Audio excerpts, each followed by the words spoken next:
Welcome to your latest Forest transfer news. Coming up on today's episode, Forest target Brentford striker Wissa. Another raid into Galatasaray for a midfielder. He is back, Sangaré returns, and Liverpool hunt for Murillo. All this and plenty more coming up today on your latest Forest news. Let's get into it.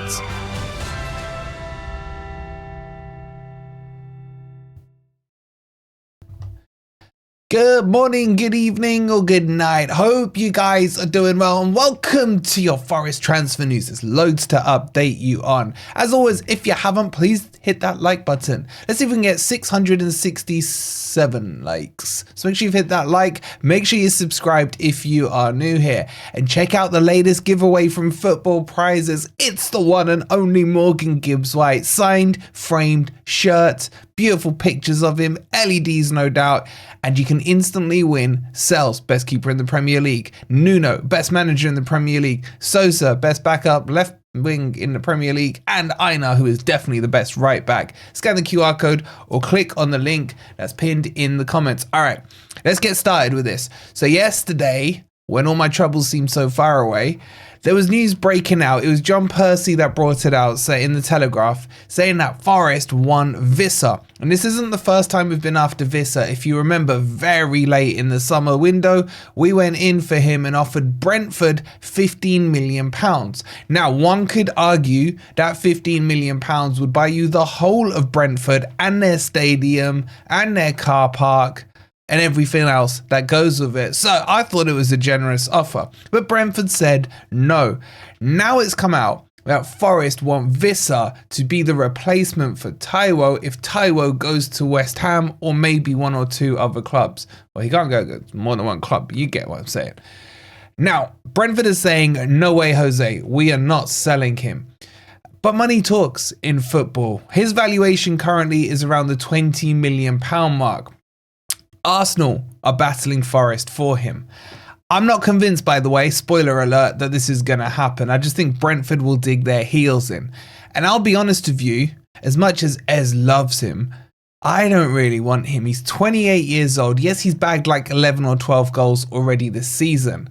But let me give you a word that's going to send shivers down your spine. AFCON.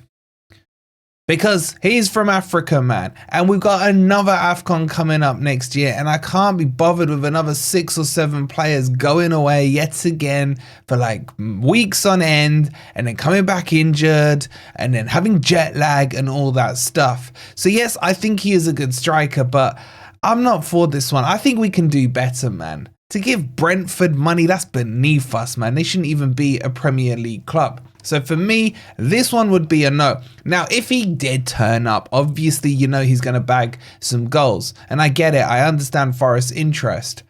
But I just think we can do better. And also, I don't think the age gap between him and Wadinho is big enough. As I said, he's 28 years old. I think we need someone younger, a younger profile. And then the next question is, he's not going to come to play second fiddle to Wood. So is he starting? What's going on? It's a whole thing. Would you take him though? Let me know in the comments down below. All right, let's move on to our next story. And Forest seem obsessed with Galatasaray this window. And rightly so, they've got some decent players. We told you about Yilmaz and the Forest still linked with him. By the way, there's nothing new on that. I haven't got anything to tell you guys on that. But what I do have is a midfielder that Forest are very keenly interested in. And that's Gabriel Sara. This guy, you might remember him from Norwich. He was there for a couple of years. He left them in the summer because they didn't get promoted. And he'd outgrown them really. I think he got like 25 GAs in his time there. He was there for I think 2 years. He's gone to Galatasaray doing a decent job. He's played 16 games. He's got 2 goals from midfield as well. But in terms of him and positionally what he plays, I see him as a CM. He can kind of play him as a cam as well. And he can do that defensive role. So you could almost say he's an 8, really. A box-to-box 8 kind of player. Left-footed, Brazilian, of course. And he's very stocky and very quick, low center of gravity. I like him. I like what I've seen of him. And I like the idea of strengthening more in that central midfield area. So this one's linked, but this isn't for this window. Forest are scouting him for the summer transfer window, depending on if we get Europe or if we win the league or if we get Champions League. They see this as a way to bolster that team. And I like this. I like the fact that Forest are positive about where we are. The expectation now, I feel, from the club is European football minimum. Can we get Champions League or can we dethrone Liverpool? And it's good to see this forward planning, because all the teams at the top are scouting their players. They're looking for players for the next window. You're seeing it with Arsenal, with Zubimendi and all these other players as well. So this is really important that Forest get into this feel, this mix of what the teams are doing, because we're Cartel 6 now, aren't we? So he's a good player. Would I take him? Yes. Does he get into our squad, our starting 11? Currently, I would say no. But if you look forward and ahead, who knows who's staying, who's going in the summer, who's still in and out of contract. So it's good for me. It's good. I like what we're doing, but it will cost us about 20 million. And if we get him and Yilmaz, I'll take Yilmaz tomorrow, man. I really would. If I can find some info on him, of course, we will let you guys know. But have you seen Gabriel Sara play? Would you take him at Forest? Let me know your thoughts in the comments down below. All right, I've been waiting for months. Let me just deep breath.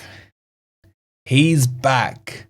My boy Sangaré is back. Forest released a really good video. Go check out on their YouTube channel of a day with Sangaré. They got to speak to him. You got to kind of get a feel of what he's gone through over the last few months, the injuries, how it's affected his mental health and everything like that, and his steps towards training. Forest, you should like pay me for advertising. Anyway, I'm joking. Anyway, so go check that out. But is he ready is the question. The answer is no. He is now training with the full team, but he's still got to build his match fitness up. And the reason I'm bringing this story up is because, one, you guys know, he's my boy. I love him. But we need to be patient with him. He could maybe be on the bench this weekend for Southampton. I doubt it very highly. I would expect maybe Danilo on the bench. But he is, for me, that missing piece. There was an interesting line in that video where it said, look at Forest, we're in the top 5 without even playing our number 6. So he's known within the club as being the number 6 for us. But he has a lot of work to do to get the whole fan base on side and get going. Now, in terms of some of the negatives I noticed, his English for me still isn't up to scratch. He's been doing lessons 2 times a week. But he's still more comfortable talking in French. He's got the basics down and what have you, which is good to see. But I would have thought, you know, as a priority over the last few months while he was off, he could have started learning the language a bit more. Let's face it, it's not the hardest language in the world. But he's back, and this is a good time. And I know a few of you, and I'll probably agree with you, will say it's like another free signing. It solves that number 6 position for us without costing a penny. But I guarantee there are a lot of you that are yet to be convinced by him, and I understand it. He needs a clear run to be injury-free, to be fully match fit so we can see the best of him. Trust me, guys, when I tell you there is a player in there, and he will come to the forefront. And I'll be able to tell you guys I was right again. So, how are you feeling about Sangaré? Some of you maybe want to just get rid of him and kind of cut your losses on him. I'm interested to know, and as always, over here, you're welcome to say however you're feeling. So get your thoughts on Sangaré in the comments down below. All right, let's bring this story up about Murillo, and it is really starting to do my head in. Liverpool have been chasing him for months now, months and months and months. They've been almost having him in the back burner, waiting to see what happens with Virgil van Dijk.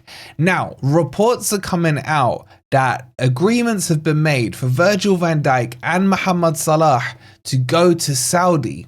And therefore, at the end of the season, that is, because their contracts are up. And therefore, Liverpool are now looking at who the replacement is. And shock horror, who's the last team they played? Obviously us, who was one of the best players on the pitch, as he always is, Murillo. Now they are thinking about rekindling that wantingness for him, if that's such a word. What they're put off by is the price. They don't feel that they need to pay in excess of £70 million to take him because they think they're Liverpool and they can have who they want. They just click their fingers and players will come running. And that's not how football works.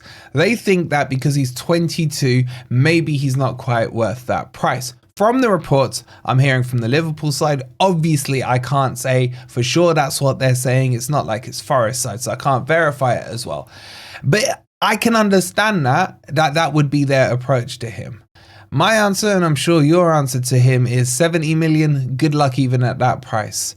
Murillo has come out in his post-match interview and said he would be honoured to be playing for Forest in the Champions League next season.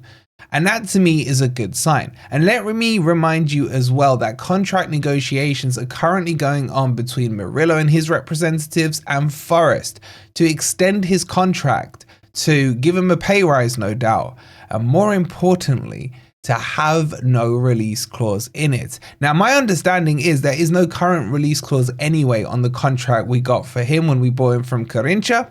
So this is just like double sealing the seal for me. Will Liverpool come in for him? Well, let's see how this Virgil van Dijk story develops. I would not be surprised if they come in. This is why Champions League now becomes extremely important for Forest, because if we don't get it, Liverpool look like they will, and that will be something that may tempt Murillo. But let me ask you this question. If Liverpool were to come in, what would be the number that sits you down at the table and makes you think, all right, let's have a discussion about it? Let me know that in the comments down below. Right guys, that's your news for today. Don't forget, I've done my weekly predictions for this weekend's Premier League matches over on TFN. I'll leave it on the end screen for you, so make sure you do check it out and get your predictions in as well. We've got Sorry Mike on here tomorrow for you guys. Actually, might even be later on today. And we'll have my preview for the Southampton match. There's plenty more still coming on the channel. Double check you've hit that like button. Let's see if we can get 667 on the likes. Make sure you're subscribed if you are new here. Go check out the Morgan Gibbs White beautiful signed framed shirt from Football Prizes. The link's in the comments. We'll see you on the next video. Come on, you Reds.